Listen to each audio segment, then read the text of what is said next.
otu ndọrọndọrọ ọchịchị APGA bụ ndị ike gara n'ihu wee chịkọba mmemme ịkpọkọnata ndị nkwado ya na kansụl ime obodo Ogbaru ma bụrụkwazị n'okwubu nke ha kpọrọ ha niile so na otu ndọrọndọrọ ọchịchị ahụ ka ha gbaa mbọ wee guzoro n'ọlụ ha na-alụ iji wee hụ na ha lụtara ọlụ pụrụ iche site na ikikere bụ nke ha nwere n'ime steeti a. Anyị ga-esi ebe a wetara gị akụkọ maka nke a.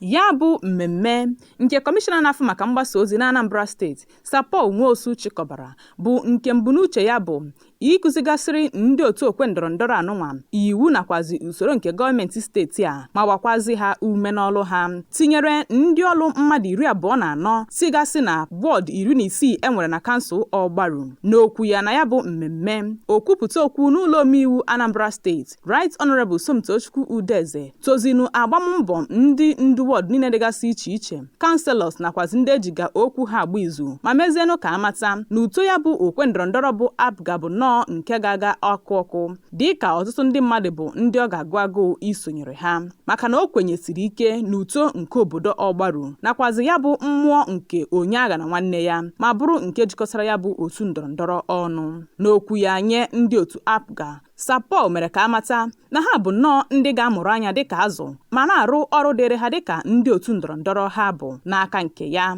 APGA steeti chairman Barrister Ifeatu Obi Okoye tozinu kọmishọna maka agadaga ọrụ dịgasị iche iche ọ na-arụ na obodo Ogbaru kwupụtazienu na ya bụ mmemme bụ nnọọ nke kepụtara ha ohere ijikọta ha ọnụ ma nyekwazi ha ohere ịnọrịkọta. Ọ gụpụtagasịrị nlegara anya ya nke bụ ihibe ụmụnna nke ya bụ otu ndọrọndọrọ maka inwe ezi mgbasa ozi nakwazi ikesasị ihe ịgbatọsọ enyemaka maka ọdịmma nakwazi ịga n'iru nke ya bụ okwe ndọrọndọrọ. Onye isi oche otu kọmiti nchere oge kansụl Ogbaru Maazị Pascal Aniebunam tolu gọvanọ Chukwuma Soludo maka ịkpọlite onye nke ha mmadụ abụọ iso na ndị ma ihe ekwu na akụ na obi gọọmenti, spika nakwazi kọmishọna kwupụtazienu afọ ojuju ya na ya bụ otu ndọrọndọrọ APGA bụ nnọọ nke na-aga n'iru nakwazi n'ogogo dị enu. Onye ji ọkwa APGA Local Government Chairman Pastọ Ọnọchie Anibueze toro kọmishọna Nwosu maka ịkpọkọta ha ọnụ gbakụzienu ndị ndu otu a niile ka ha bụrụ nnọọ ndị ga-agbagide amụma doro anya maka ime ya bụ otu ndọrọndọrọ ọchịchị ka ọ bụ nlegara anya otu ndọrọndọrọ ndị ọzọ. Ebe onye isi oche Relief Market Ogbaru Maazị Ndubisi Ochiọgụ toronu ezi agaraga ọlụ nke gọvanọ Soludo na-arụ na Ogbaru, ọrụ okporo ụzọ,